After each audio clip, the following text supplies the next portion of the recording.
Priscilla McKinney, CEO and Mama Bird here at Little Bird Marketing. You're listening to Flock Stars, the Ponderings from the Perch Miniseries.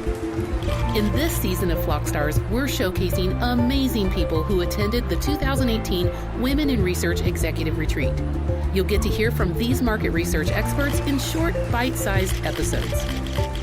Today with me, I have Katrina Noelle, and you're going to love this conversation. Probably we could talk for a very, very long time, but we are going to try and keep to this mini-series and really hit some of the highlights. But you're going to love this guest. Katrina Noelle is the president of No Research, and she is the co-founder of Scoot. And of course, we had a great time at the 2018 WIRe Executive Retreat. And first of all, it was really a retreat for me. But Katrina, welcome to the show. And I have to say, you didn't go very far being in San Francisco. So welcome to the show and tell us about whether that was a retreat for you or not.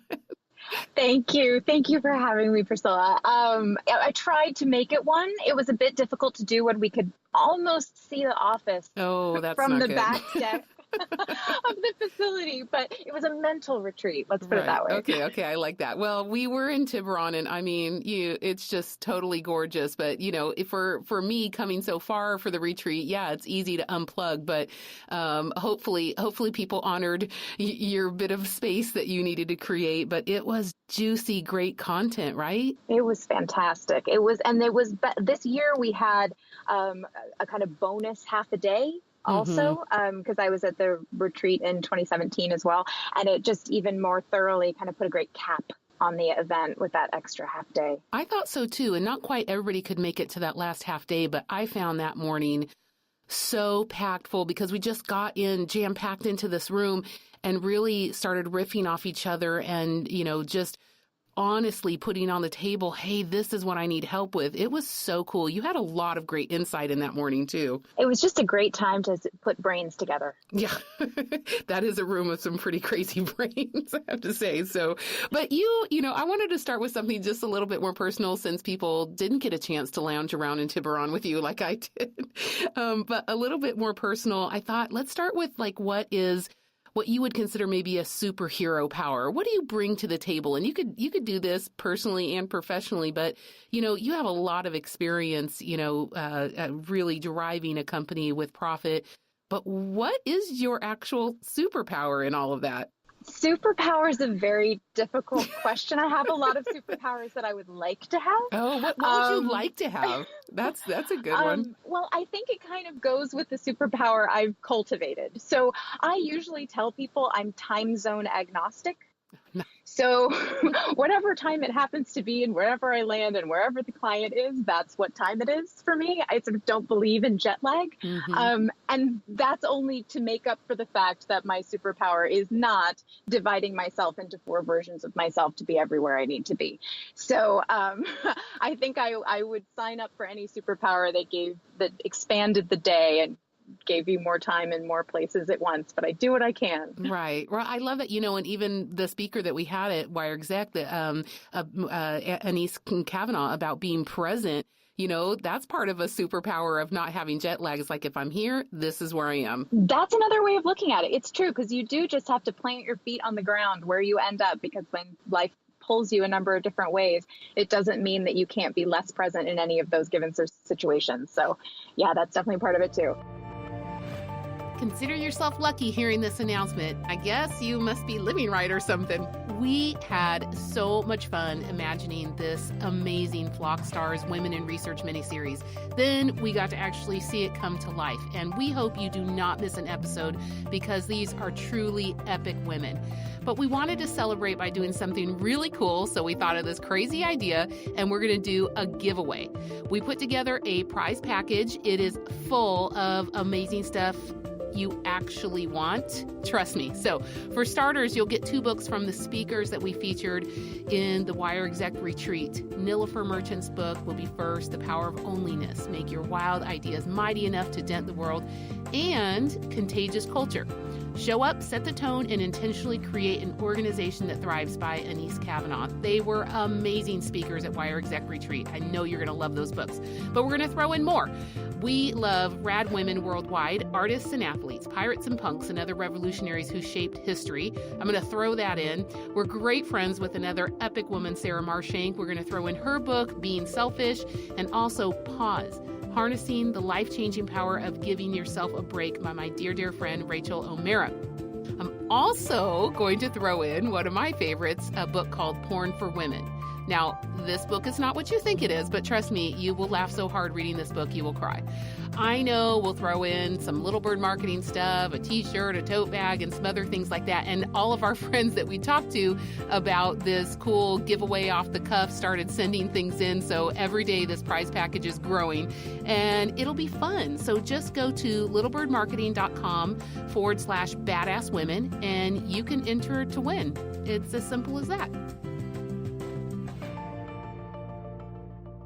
Tell us just a little bit of your story. Like, what's the difference of your role there at No Research and with starting up Scoot? What's the difference between those two things? Yeah, so No Research has been around for a number of years now. It's a full service qualitative consultancy. We do a bit of quant, but we focus on the qual. And it's a very robust team serving a few different industries, primarily retail and financial services. And that has been living and breathing for a while now. Janet Standen and I, the co-founder at Scoot Insights, got together about 3 years ago and decided there was a need, basically from our clients, mostly in the Bay Area, to rev up the qualitative process. So we really put together a technique and a methodology that specifically allows us to keep qualitative in the process. It's just an efficient and effective way of getting some qual into the mix. So I think of No Research as kind of the bigger, exploratory, all over the map, kind of whatever qualitative can do, and Scoot being a way to scoot in and scoot out and get qualitative involved in decision making. Well, is that an answer maybe to the dilemma that we're all in right now, that people are being asked to do so much more with less, and that includes less time, but great qualitative takes a lot of time? So is that what Scoot's answering? Yeah, a little bit. I mean, I think there is a value to the voice of the consumer. People don't want to leave it out of the process. Mm-hmm. But often the weeks of setup time does not happen at the same pace as the iteration that companies are doing internally. The fact that they are in agile development processes, why is there not an agile research process to go along with it? So we try to match the pace of what our clients are doing on a regular basis in their own industries with the Scoot process pace. And it does not mean it's quick and easy. It means that it is a very intensive process and a layering of people and skill sets to make it happen in what seems like a very short amount of time. Right. So you're bringing a lot of people with very high expertise in order to move it along. Exactly. I love that. So here's something that I've heard a couple of times. One of my coaches said this to me, that the problem that the client brings to you is not the problem. And it was kind of a maxim. I was like sitting there, okay, is that true? And how should I respond to this? But I was kind of curious what your thoughts are about that, because you really do create bespoke, qualitative studies. So do you ruminate a little bit on that for me, on that maxim? Do you think that's true? And how does it apply to you? I think in a certain degree, there's not an objective on the table if it's not an objective, right? There is a question to be answered, that there is a problem to be solved.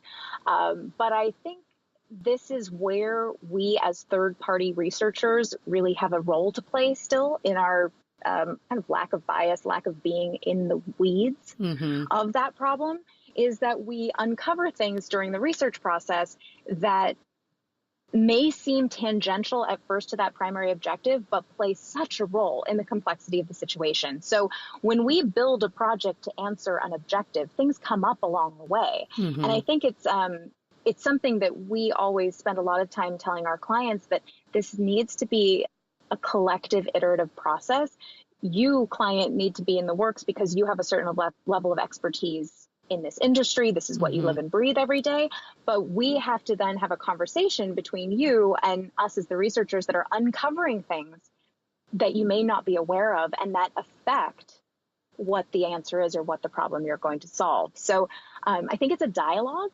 to determine, what nets out of that process. How do you stay so open, in research? It's one of those things that, to me, it's so easy to get that problem, start going down research one way, and the flexibility that you must have to keep mentally in order to not get fixated on what you think the outcome is. Tell me a little bit about that. How do you do that as a researcher? Actually, that comes back to the staying present that we were talking about before. Maybe that is your a superpower. Well, because as a researcher, it's not about you or your agenda or your expectations. It's about whoever you're speaking with, right? So you have to be in the moment with them and listen empathetically to where they're coming from and hear what they're saying so that you can then step back and put that into the mix, right, with a number of other people that you've spoken to and look at that collectively. So it's about letting whoever the participant is in the conversation guide it. Often, the traditional discussion guide is a list of questions that happens in a certain order, but I think the openness needs to start with that. In a way, it's less important to have a quote unquote guide than more of a checklist that if you understand these 10 things about a person when you leave that conversation, you will have gotten their point of view. And if you concentrate on understanding that person in those ways, then your bias isn't in it. The 10 other interviews you've had is not in the room, because what's in the room is understanding those things about them. Right. Just you're completely focused in the moment with you. You're right. This is a superpower of yours. I've uncovered Katrina's superpower. Well, there's also some other things that set your business apart. You talk a lot about how important it is for qualitative researchers to have boots on the ground. You also talk a lot about, some of the expertise that you have in moderating, some of the techniques. Can you pick one thing like that do you think really, sets your company apart, and elaborate on it a little bit for us? Yes. The reason we started using the phrases boots on the ground, and we also say the front lines of research, is because our investigators on the No team are not worker bees. No work is getting shuffled off, right? I am so lucky to be surrounded by an amazing team of super intelligent, seasoned researchers. And that's who gets on the project. That's who meets the client at the beginning. That's whose boots are on the ground doing the research itself. And to be perfectly honest, I didn't know that was a competitive advantage until my marketing manager joined and she interviewed everybody on the team and asked them what they thought our competitive advantage was. And that came back. And I had this amazing moment of, yes, like the team is the team that you get. Right. I feel very privileged to be in their mix on a regular basis. But it didn't happen, it's not luck. That came from a real grounded, value that you have in truly owning the answer, in the process. And the quality of the belief in the insights and the quality of the collection is the quality of the insights, right? And it's people who care. It's people who, are trained to a certain degree and then also have a passion for this and also find people fascinating. I think that's the main job criteria in qualitative, is to just be fascinated by other people. And so that all comes into the mix as well. Yes. Oh my gosh. I want to go somewhere and just people watch with you. You have an incredibly deep sense of curiosity. So you must be really interesting at cocktail parties too. Well, we get to know a lot of depth about a lot of odd things. So yes, there's some topics where I have strange treasure troves of depth of information. It makes for a good cocktail party. Yeah, that's going to be good. Or maybe it'll really come in handy on some pub trivia night or something. Exactly. Well, one of the other things that obviously we talk about a lot, but what is the key differentiator when you are a women-owned or woman-owned company. So tell me a little bit about that, because obviously the reason why we're doing this minisode is because we shared a lot of great insight and camaraderie in WIRe, exec. So women in research, obviously we think there's something very special we need to collaborate on together. But as for you as a company, as a CEO, as a president, as a co-founder, in those shoes, like what does it mean to you? What's the differentiation about being women-owned? It's been an interesting year in that process. We recently were certified as women-owned, which was an interesting experience to me because, well, of course I am, but it's actually a very formal process to be allowed to say that about oneself. Did you want me to give you the badge? Right. But how are we proving this? Yes. But having that focus be put on that part of my business as actually, we've started talking about being female driven. Interesting. And yeah, it was interesting to kind of play around with what that word was going to be. Was it female forward? Was it, do we even talk about it? Do we just quietly be female? How do we approach this? And so we kind of landed on female driven because that's who's behind the wheel of our team. And it's come out of a personal history for me about endorsing and supporting women in the research industry, because that's how I ended up where I am. From awesome mentorship and support. And so to be able to turn around at this point in my career and turn that light towards others that are coming up in the industry. So that's what I try to do in my internal team. I'm involved in a few mentorship programs, including the WIRe program. Mm-hmm. We do a pro bono research project every year for some sort of women-focused cause. That's really important to us. We make yearly donations to Allstate Purple Purse, and we just try to give back both to the research community and to the community as a whole from this female perspective. And so, I get the question of, well, what, men can't be interviewers or researchers, and it's not about that at all.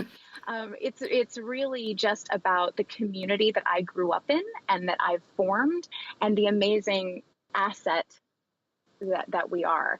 It's very interesting for me. We work in a very female dominated industry. Qualitative in the US is a very female centric game, right? But that's not the case in a lot of our client organizations and in some of our vendors. And, we still have to remember that we have that stake in the ground, even when we are supported by an amazing community of fellow women-owned businesses, which we are. Well, that is so cool. And this is a good time for me also to give a free plug, which I know you'll love, for WIRe, because it is free to join. And I think, it's really important to point it out. Yes, we're at WIRe Exec and at this level of the game where we are being able to give back.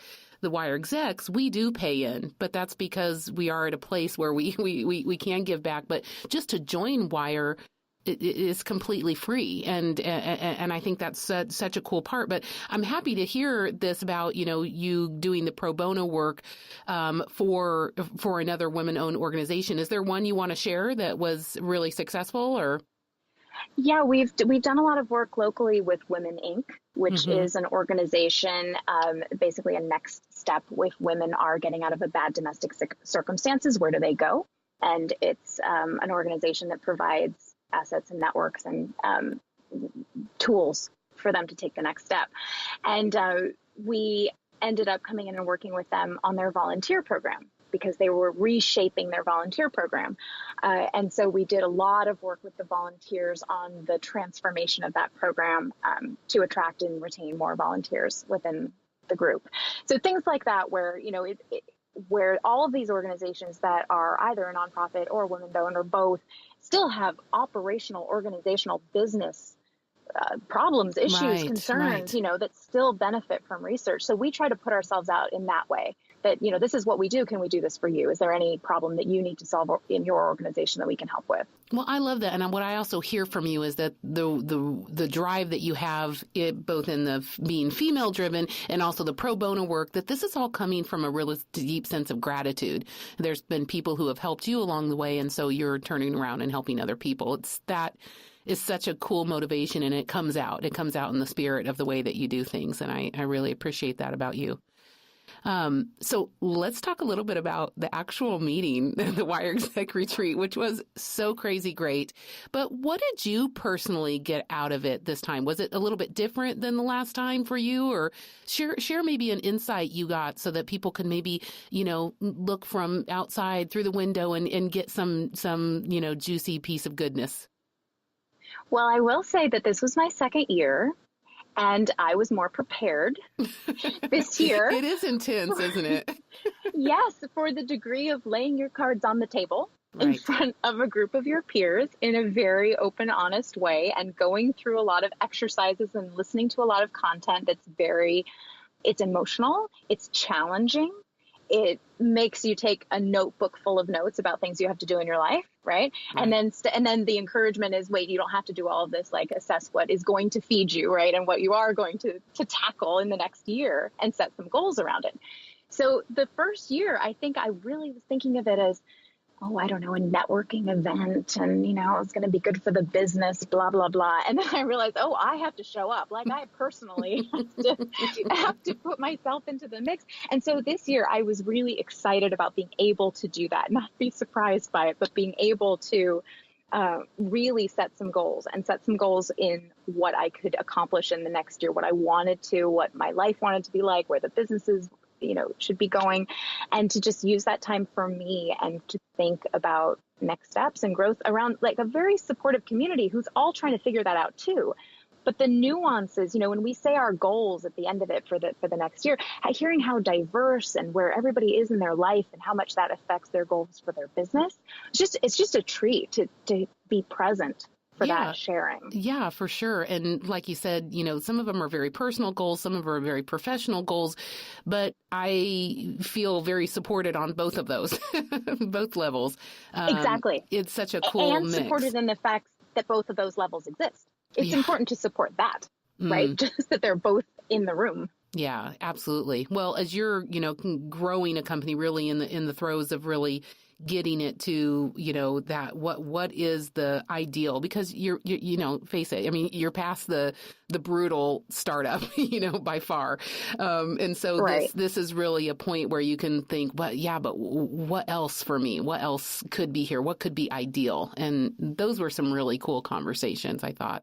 Definitely. Well, I want to make sure that people find you. So you've got to go check out No Research, and it's KNOW Research. I know it sounds like we're saying no, like no research for you, but that's not what we're saying. So KNOWresearch.com, and also scootinsights.com, and that's insights with an S. So check out both of those.